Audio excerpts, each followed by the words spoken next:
Naam, uhali gani mtazamaji wa TVE, karibu katika taarifa ya habari tukujuze yale yaliyojiri tukuendelea kutoka chumba cha habari. Mimi ni Godwin Mawanja, leo kusomea habari za kitaifa na kimataifa. Kifuatacho ndani ya TVE habari. NECTA yafuta matokeo wanafunzi waliodanganya na kuandika matusi. Rais Mwinyi asema Zanzibar sasa ina skuli zenye hadhi na viwango. Na katika habari za kimataifa, maelfu ya watu waandamana kupinga serikali nchini Mexico, huku mapigano yakisababisha watu 120 kujeruhiwa.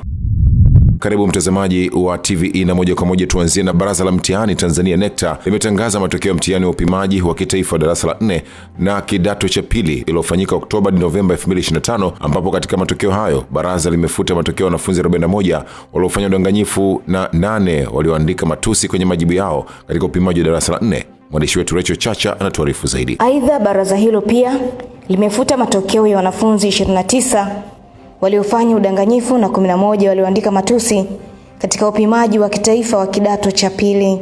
Akizungumza jijini Dar es Salaam Januari 10, katibu mtendaji wa baraza hilo Profesa Said Mohamed amesema jumla ya wanafunzi 1,490,377 walisajiliwa kufanya mtihani wa upimaji wa kitaifa wa darasa la 4, na kwa mtihani wa kidato cha pili jumla ya wanafunzi 898,718 walisajiliwa kufanya mtihani wa upimaji wa kitaifa wa kidato cha pili. Wapo watainiwa waliokiuka taratibu za mitihani.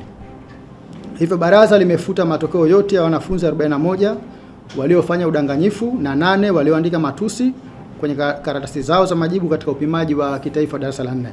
Aidha, baraza limefuta matokeo yote ya wanafunzi 29 waliofanya udanganyifu na 11 walioandika matusi katika upimaji wa kidato cha pili. Amebainisha kuwa ufaulu wa ujumla kwa kidato cha 4 umeongezeka kwa 2.67 kwa mwaka 2025 ikilinganishwa na mwaka 2024, na kwa upande wa kidato cha pili pia ufaulu huo umeongezeka kwa 1.52 ikilinganishwa na mwaka 2024. Kwa upimaji wa darasa la 4 ufaulu wa jumla umepanda kwa 2.67 ambapo wanafunzi 1,324,970 sawa na 88.91 wamefaulu kwa kupata madaraja ya ufaulu ya A, B, C na D. Kwa mwaka 2024 ufaulu ulikuwa 86.24 na mwaka 2023 ufaulu ulikuwa 83.34. Kati ya wanafunzi wote waliofaulu, wasichana ni 53% na wavulana ni 47%. Ufaulu wa kidato cha pili mwaka 2025 umeimarika kwa ongezeko la 1.52 kutoka 85.41 ya mwaka 24 na 85.31 ya mwaka 23. Kwa kuzingatia mitaala, wanafunzi waliosoma kwa mtaala ulioboreshwa wamefaulu 1975 sawa na 89.85, na wanafunzi waliosoma mtaala wa awali wamefaulu 703,116 sawa na 86.93. Asante sana Rachel Chacha kwa taarifa hiyo. Rais wa Zanzibar na mwenyekiti wa Baraza la Mapinduzi Dr. Hussein Ali Mwinyi amesema Zanzibar imepiga hatua kubwa kwa kuwa na mazingira mazuri ya kujifunza kwa ujenzi wa skuli za kisasa zenye hadhi na viwango. Nasi Ibrahim ana taarifa zaidi. Rais Dr. Mwinyi ameeleza hayo leo tarehe 10 Disemba 2026 alipoifungua skuli 2 za ghorofa ya Ramadhani ya Haji Faki iliyopo Gamba mkoa Kaskazini Unguja na skuli ya Kifundi kwa Niaba iliyopo Pemba. Ameeleza kuwa hatua kubwa imefikiwa na kuondokana na skuli za mabanda na kuwa na majengo yanayokidhi mahitaji ya kielimu ya kisiasa, viwango na ubora, na kuwahimiza wanafunzi kusoma kwa bidii. Nimefurahi kuona kwamba sasa hivi katika nchi yetu kwa skuli za msingi na sekondari viwango vya ujenzi au tuseme mazingira ya kujifunzia na kufundishia yamekuwa mazuri mno. Hakuna sababu kwa nini ufaulu usiongezeke.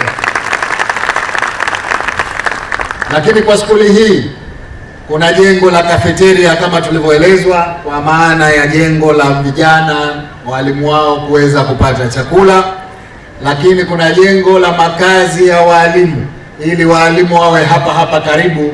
Ndani ya skuli hii tuna jengo lenyewe la skuli kama tulivyoelezwa hapa, ambayo ni ya kisasa sana.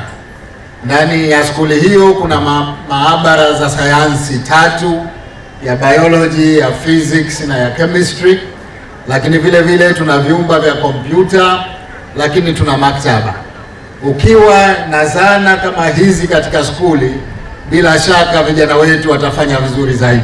Rais Dr. Mwinyi ameipongeza Wizara ya Elimu na Mafunzo ya Amali kwa kazi nzuri inayofanya na kusimamia ujenzi wa skuli za ghorofa Unguja na Pemba, na kueleza kuridhika na ujenzi wa skuli ya Gamba yenye dakalia, maabara za 3 za sayansi, maktaba na chumba cha kompyuta. Akitoa taarifa kitaalamu ya ujenzi wa skuli ya Gamba, Katibu Mkuu wa Wizara ya Elimu na Mafunzo ya Amali Hamisi Abdallah Saidi amesema imegharimu kiasi cha shilingi bilioni 11.2 na imejengwa na kampuni ya Zekon ikiwa na uwezo wa kuchukua wanafunzi 800 kwa wakati mmoja, na skuli ya kifundi ya Pemba imegharimu kiasi cha shilingi bilioni 9.4 imejengwa na kampuni ya Salem Construction.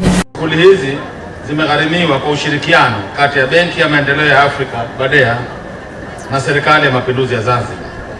Ujenzi wa skuli hizi unajumuisha skuli, nyumba za walimu, dakhalia za wanafunzi wa kike na kiume pamoja na mgahawa. Ujenzi wa skuli ya Gamba ulianza mwezi Machi na umefikia asilimia 97. Skuli ya Gamba imejengwa na kampuni ya Zekon na kusimamiwa na kampuni ya Akes East Africa kwa gharama shilingi bilioni 11.02. Mheshimiwa, hadi sasa mkandarasi ameshalipa bilioni 8.8 sawa na asilimia 80 ya malipo yote. Asante sana Nancy Ibrahim kwa taarifa hiyo.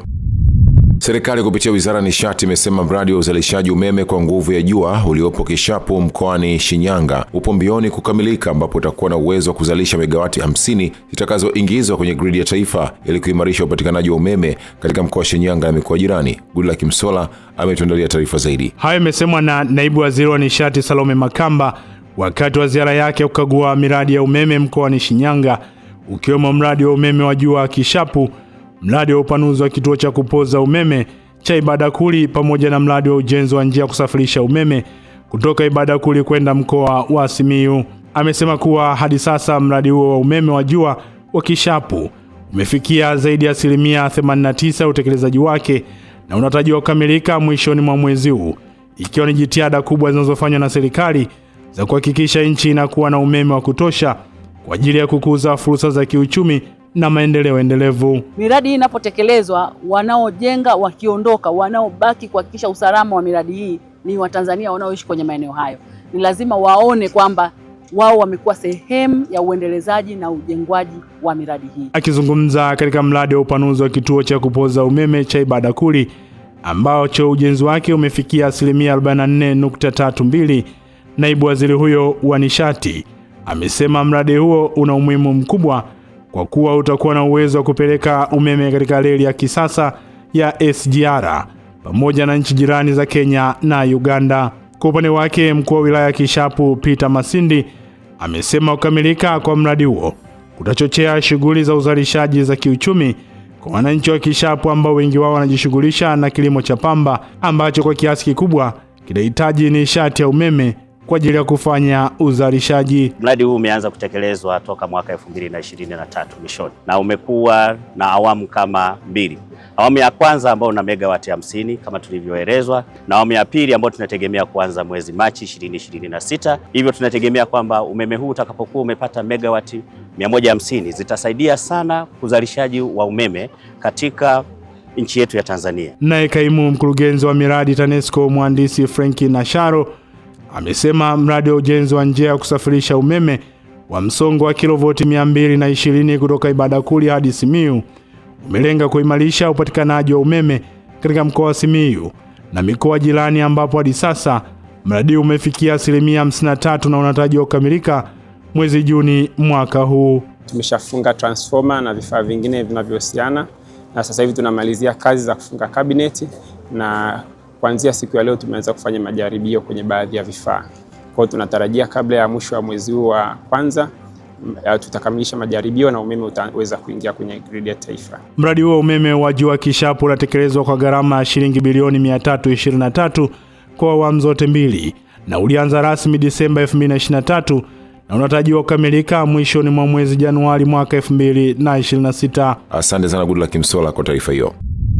Katibu mtendaji wa Baraza la Taifa la Uwezeshaji Wananchi Kiuchumi NEC kutoka ofisi ya Waziri Mkuu Bengi Issa amefanya ziara ya kikazi katika vituo vitatu vya uwezeshaji vilivyopo jijini Dar es Salaam na kutoa maagizo mbalimbali yanayolenga kuboresha utoaji wa huduma, kuongeza ufanisi na kukuza mchango wa vituo hivyo katika maendeleo ya uchumi wa taifa. Tuungane na Rachel Chacha kwa taarifa zaidi. Katika ziara hiyo, ACP Bengi Issa ametembelea kituo cha Innovate Hub ambacho kinajikita katika kulea na kuwajengea uwezo wa wajasiriamali wabunifu, kuwapa mafunzo ya ujasiriamali pamoja na kuunganisha na wawekezaji na taasisi za kifedha ili kupata mitaji na fursa za biashara. Kituo cha pili kilichotembelewa ni Core ICT, Chuo Kikuu cha Dar es Salaam kinachotoa mafunzo ya teknolojia ya habari na mawasiliano ICT na kuendeleza programu na bunifu za teknolojia zinazolenga kutatua changamoto katika sekta mbalimbali ikiwemo biashara, elimu na huduma za kijamii kwa lengo la kuchochea uchumi wa kidijitali.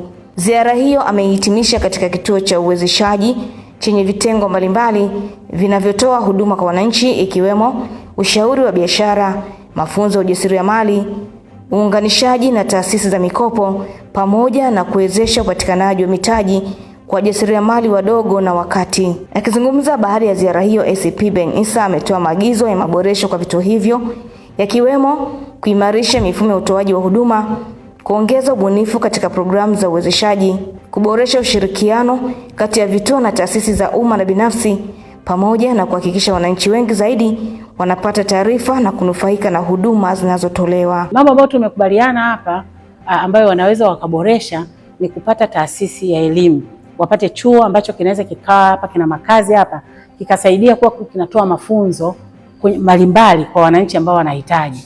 Kwa sababu sasa hivi tunafahamu serikali imehamia kwenye mifumo, kwa hiyo wananchi wengi wanahitaji kufahamu hii mifumo. Bahati nzuri ni kwamba wana kompyuta na wana mtandao mzuri wa internet, kwa hiyo wakipata chuo itakuwa ni kitu kizuri sana. Kitu kingine ambacho tumekubaliana ni kuleta wafanyabiashara wale tunasema walezi wa biashara, business development service providers, ambao hawa ni wafanyabiashara wa binafsi, lakini kazi yao kubwa ni kushauri masuala ya biashara kwa wafanyabiashara. Akipatikana mmoja akakaa hapa, atasaidia sana kuwashauri wafanyabiashara. Ile eneo ni zuri, liko karibu na Kariakoo, na Kariakoo tunafahamu ndio soko kubwa Tanzania ambalo linabeba wafanyabiashara wa Kitanzania wengi wa kimataifa pia. Tunasema siku hizi soko la Kariakoo ni soko la kimataifa. Kwa upande wake, afisa biashara mwandamizi wa halmashauri ya jiji la Dar es Salaam na mkuu wa kitengo cha maendeleo ya viwanda na uwekezaji Asha Malanga ameeleza kuwa halmashauri itaendelea kushirikiana na Baraza la Uwezeshaji Wananchi Kiuchumi pamoja na vituo vya uwezeshaji ili kuhakikisha mazingira bora ya ukuaji wa biashara, viwanda vidogo na uwekezaji yanaboreshwa kwa manufaa ya wananchi na taifa kwa ujumla. Katika kikao kile na katibu mtendaji wa baraza, kuna maelekezo muhimu ambayo tumeyapokea, tumekubali, tutawasilisha kwa uongozi wa halmashauri ya jiji la Dar es Salaam. Wananchi wote ambao wako Dar es Salaam, hata mikoani nje ya Dar es Salaam, kufika katika kituo hiki jumuishi kuweza kupata huduma mbalimbali za kuwezesha wananchi kiuchumi, leseni za biashara, kupata huduma za TRA, utambulisho wa mlipa kodi, elimu ya kodi, huduma ya kitambulisho cha taifa kwa upande wa NIDA, kupata huduma za TCCIA kama vyeti vya uwasilia wa bidhaa na pamoja na huduma ya msimbomilia barcode, huduma za maendeleo ya jamii ambazo ziko chini ya halmashauri ya jiji ya Dar es Salaam, pamoja na usaidizi kuweza kulipa kodi mbalimbali za halmashauri kama service levy. Asante sana Rachel Chacha kwa taarifa hiyo. Serikali ipo kwenye hatua za haraka za kuunganisha bodi ya nyama na bodi ya maziwa kwa lengo la kurahisisha utoaji wa huduma kwa wafugaji na wawekezaji pamoja na kusimamia kwa pamoja mazao yote mifugo. Mwamvita Mkondo ameenda taarifa zaidi kutoka Shinyanga. Amesemwa na Waziri wa Mifugo na Uvuvi Dr. Bashiru Ali alipofanya ziara yake kukagua kiwanda cha maziwa cha Jambo Group Company kilichopo mkoani Shinyanga. Waziri Ali amesema hatua hiyo italeta ufanisi mkubwa katika sekta ya mifugo, huku akisisitiza kuwa bado kuna fursa nyingi za uwekezaji katika sekta ya mifugo na uvuvi na kuwataka wawekezaji kuchangamkia fursa hizo ili kubadili mtazamo hasi uliopo miongoni mwa baadhi yao. Ili sekta ya maziwa iweze kukua na sekta ya nyama iweze kukua na serikali kuweza kuisimamia vizuri kwa tija, kibiashara na kisasa, tumeamua ndani ya serikali kuharakisha utaratibu wa kuunganisha bodi ya nyama na bodi ya maziwa. Vyombo hivi viwili vinaelekea kwamba vilikuwa vinafanya kazi zinazofanana, lakini vilikuwa vinaifanya serikali igawanyike badala ya kuwa na mtazamo wa pamoja. Chombo hiki kitatufanya serikali tuweze kuwahudumia wote walioko kwenye sekta ya nyama na wote walioko kwenye sekta ya maziwa, na mazao mengine pia ya mifugo yaweze kwenda.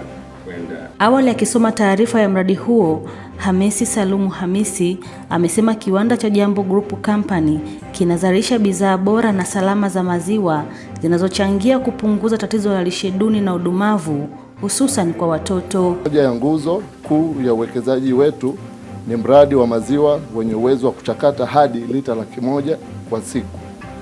Kupitia mradi huu wafugaji wanapata soko la uhakika la maziwa. Tunatoa mafunzo ya ufugaji wa kisasa. Tumewekeza katika miundombinu ya baridi na teknolojia ya kisasa.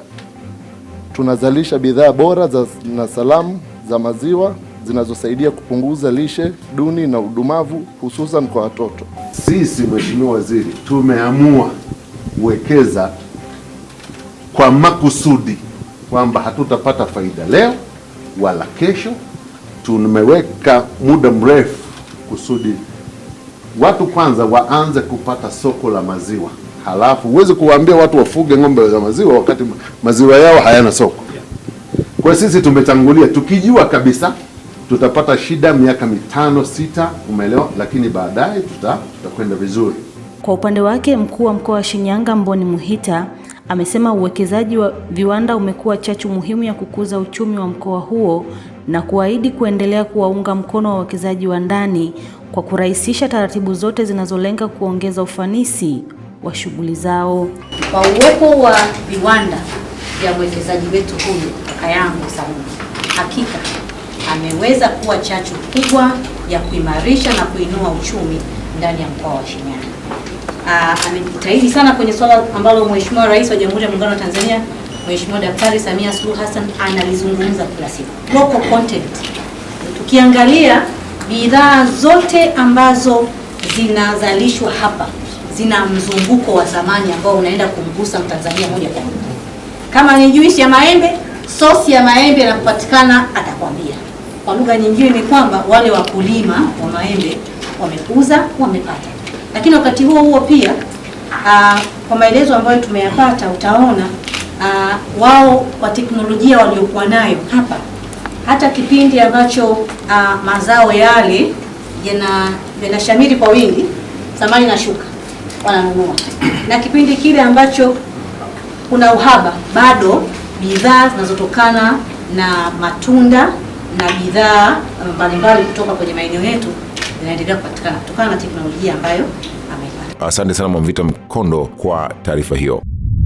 Naibu Waziri wa Maji Mhandisi Kundo Mathew amewataka wakandarasi wanaotekeleza mradi wa usambazaji wa maji jijini Mwanza kuhakikisha wanaweka mazingira rafiki kwa wafanyakazi wanaoshiriki katika ujenzi wa miradi hiyo. Meshak Emmanuel kutoka Mwanza anatuarifu zaidi. Agizo hilo amelitoa wakati wa ziara ya kukagua miradi ya maji inayotekelezwa jijini Mwanza, ambapo amebaini kuwepo kwa malalamiko kutoka kwa wafanyakazi kuhusu kukosa mikataba ya ajira pamoja na mazingira ya kazi yasiyo salama. Mhandisi Kundo amesisitiza kuwa wakandarasi wanapaswa kuwalipa wafanyakazi mishahara kulingana na kima cha chini cha mshahara, ambapo kila mfanyakazi anatakiwa kulipwa angalau shilingi 500,000 na 15,000 sambamba na kuzingatia haki zao za msingi kazini. Maelekezo yangu kwanza kabisa kuhakikisha kwamba wanaongeza manpower. Hilo ni la kwanza. La pili ni kuhakikisha kwamba wanajenga mazingira ya kuhakikisha kwamba wanafanya kazi usiku na mchana. Lakini la tatu, watengeneza mazingira rafiki kwa vibarua wao na wataalamu wao ambao wanafanya kazi zao katika maeneo ya site. Lengo ni kwamba tuhakikishe kwamba kila Mtanzania ambaye anashiriki katika utekelezaji wa miradi hii apate haki yake anayostahili. Tumetazama swala la mikataba ya wafanyakazi wetu, tumebaini kwamba kuna changamoto ambazo nimezitolea maelekezo wazipitie, wazirekebishe, na nimewaambia ndani ya wiki hii waandae mikataba pale ambapo sheria imetamka kima cha chini cha mshahara ni 515 kulingana na kandarasi za ujenzi. Maana yake ni kwamba kila atakayeonekana kwenye site kima cha chini lazima kiwe 515. Na nimetoa maelekezo ndani ya wiki hii waandae mikataba. Nimeelekeza MWAUWASA wahakikishe kwamba HR wao na mwanasheria wao ashirikiane kuhakikisha ile mikataba itakayoandaliwa isiwe na chembechembe za unyonyaji kwa watu wetu. Lakini kingine, mkataba wote utakaoandaliwa tuhakikishe kwamba kama kutakuwa kampuni wameandaa wa Kiingereza, basi tuhakikishe kwamba kuna version ya Kiswahili ili mtumishi anaposaini awe anajua anasaini kitu gani. Akizungumzia mradi huo, mhandisi mkazi Rafael Joseph ameeleza namna utekelezaji wa ujenzi huo unavyofanyika katika maeneo mbalimbali. Unajumuisha ujenzi wa matenki 5 katika mradi huu yenye ujazo wa cubic mita 31,000, ambapo katika ujenzi huu wa matenki haya, moja linajengwa hapa Nyamazobe la cubic mita 5,000, then lingine linajengwa pale Buhongwa la cubic mita 10,000, lingine linajengwa Kisesa la cubic mita 5,000 kama hapa, then kuna lingine linajengwa pale Fumagira la cubic mita 10,000, lingine linajengwa pale Usagara la cubic mita 1,000. Sambamba na ujenzi wa matenki hayo, pia kutakuwa na kujenga vituo viwili vya kusukuma maji. Kimoja tunakijenga hapo Butimba, ambacho ndicho maji yatakapokuwa yanasukuma kutoka pale kuja kwenye tenki hili la Nyamazobe. Lakini pia kuna kituo kingine cha kusukuma maji tutajenga pale kinajengwa pale Sawa, ambapo kitakuwa maji yakishafika yanayotoka Butimba yakishafika pale Sawa yatakuwa sasa yanasukuma kwenda kwenye matenki la Kisesa, tenki la Buhongwa, tenki la Nafumagira, na pia kutoka Buhongwa yatakuwa yanaserereka moja kwa moja bila hata kutumia pampu mpaka Usagara. Kwa upande wake, mkurugenzi mtendaji wa mamlaka ya maji safi na usafi wa mazingira MWAUWASA Bineli Msuya amesema kuwa mradi huo unaendelea vizuri na kwamba umefikia 40% ya utekelezaji. Hatua iliyofikiwa ni 40% na mmekwenda mmejionea wenyewe, kazi inaendelea kwa kasi. Watu wako vijana wapo kazini wanafanya kazi, na vifaa vya kutekeleza mradi huu vyote vipo, wataalamu wapo, na kwa namna hiyo tunatarajia kwamba mradi huu uweze kutekelezwa ndani ya muda, lakini vile vile kwa ubora ambao unahitajika. Mradi huu unakwenda kuonyesha mafanikio zaidi ya mtambo wa Butimba ambao hivi karibuni ulizinduliwa na Mheshimiwa Rais. Kwa maana hiyo sasa, kama mlivyoona na katika ziara hii ya leo, matenki haya yamewekwa katika maeneo ya vilele kabisa ya vilima virefu vinavyozunguka jiji la Mwanza. Maana yake ni kwamba huduma ya usambazaji itakuwa ni nafuu zaidi kuliko pale ilivyokuwa awali. Asante Meshak Emmanuel kutoka Mwanza kwa taarifa hiyo. Ikiwa zimesalia siku chache kabla ya shule kufunguliwa nchini, wadau wa sekta ya elimu wamezitaka kampuni, asasi zisizo za kiserikali, taasisi za dini pamoja na watu binafsi wenye uwezo kuwezesha familia zisizo na uwezo kupata ada pamoja na vifaa vya masomo ili waweze kwenda shule. Tuungane na Goodluck Msola kwa taarifa hiyo. Rai hiyo imetolewa jijini Dar es Salaam na Mwalimu David Maswaga, mwakilishi wa walimu wakuu kutoka baadhi ya shule zilizopo hapa nchini zilizopatiwa msaada wa vifaa vya shule na ada kwa baadhi ya wanafunzi, hususan wanaotoka familia zenye uhitaji wa msaada wa kiuchumi, msaada ambao unatolewa na kampuni ya mawasiliano ya simu za mkononi ya Vodacom, ambapo amesema kipindi cha mwezi Januari wanafunzi wengi hasa wanaotoka familia duni wamekuwa wakikosa kufika shule kwa wakati kufuatia kukosa mahitaji muhimu ikiwemo ada na vifaa vingine vya shule. Hivyo wadau wana wajibu wa kuwasaidia familia hizo ili waweze kusoma kama watoto wengine. Watu wengi wanajua Januari ndo hii ni ngumu, lakini Vodacom wameweza kuwashika mkono kwa kuweza kuwapatia kidogo ambacho kimepatikana, lakini ni msaada mkubwa kwao, kwa sababu kwenye kapo kuna vitu vingi kiukweli ambavyo vinaweza kumsaidia mtoto kwa ajili ya kuweza kumwezesha kwenye mambo yake ya masomo. Hivyo mimi niwashukuru sana Vodacom kwa niaba ya uongozi wa shule ya msingi Bunjuei, na tunawaomba waendelee kuwa na mchango kama huo, si wao tu, hata makampuni mengine kwa ajili ya kuweza kuwashika mkono wenye uhitaji kwa ajili ya kuwasaidia. Kwa upande wake, mwakilishi wa kampuni ya mawasiliano ya simu za mkononi ya Vodacom, Bi Naomi Kasera, amesema kampuni hiyo ya mawasiliano imeamua kuziwezesha ada na mahitaji mengine kwa baadhi ya shule zilizopo hapa nchini kwa wanafunzi ambao wanatoka familia duni, ikiwa ni kuunga mkono jitihada za serikali za utoaji wa elimu bila malipo. Kwa kufanya hivyo, tumetoka kwenye msimu wa sikukuu ambao ulikuwa ni mwezi wa 12, sasa hivi tumerudi kwenye msimu wa wanafunzi wanatakiwa kurudi shule. Tukaone tuwasupport wanafunzi, tuwape vitu ambavyo vitawasaidia kwenda shule. Hizo hizi zinafanyika hapa Bunju upande wa Kawe, lakini pia linafanyika kwa Vodacom Tanzania nzima. Kwa hiyo tuko na wanafunzi, tumekuja kuwapa vifaa vya kuwasaidia kuweza kurudi shule, na tumegusa wanafunzi wale wenye mahitaji ambao tunaona kabisa kwamba wanapata changamoto ya vifaa kurudi shule. Tunaona tuweze kuwasaidia wazazi, kuwapunguzia mzigo ili waweze kurudi shule kwa tarehe inayoanza wiki ijayo. Naye mmoja wa wazazi ambaye amenufaika na msaada huo ameshukuru kufuatia mwanae kulipiwa ada pamoja na kupatiwa msaada wa vifaa muhimu vya elimu, huku akihimiza msaada kama hiyo kuendelea kutolewa katika eneo la Bunjuei kutokana na uhitaji mkubwa kwa familia zilizo nyingi. Furahi sana kupokea msaada kutoka Vodacom, wametusaidia. Mimi ni mzazi, nimefurahi sana. Kwa upande mwingine wananipunguzia majukumu, kwa mfano ni vitu vingi wamempa kama begi, madaftari, peni. Kwa hiyo imenisaidia zaidi kuliko ningeenda kutafuta mwenyewe. Kwa mahitaji mengine haya naweza nikamalizia mwenyewe kwa urahisi zaidi. Wito wangu ni na kwa makampuni mengine kama wanapenda kushirikiana na wenzao, wanaweza wakakaribia na sisi wakaongeza misaada mingine kwa watoto wanaohitaji zaidi, maana watoto ni wengi, sio siri. Katika shule yetu ya Bunjuei tunahitaji msaada zaidi. Asante sana Goodluck Msola kwa taarifa hiyo. Mtazamaji, hii ni taarifa ya habari. Mimi ni Godwin Mawanja. Tupate mapumziko mafupi na kisha tutaendelea na taarifa hii ya habari. Kifuatacho ndani ya TVE habari. Na katika habari za kimataifa, maelfu ya watu waandamana kupinga serikali nchini Mexico, huku mapigano yakisababisha watu 120 kujeruhiwa.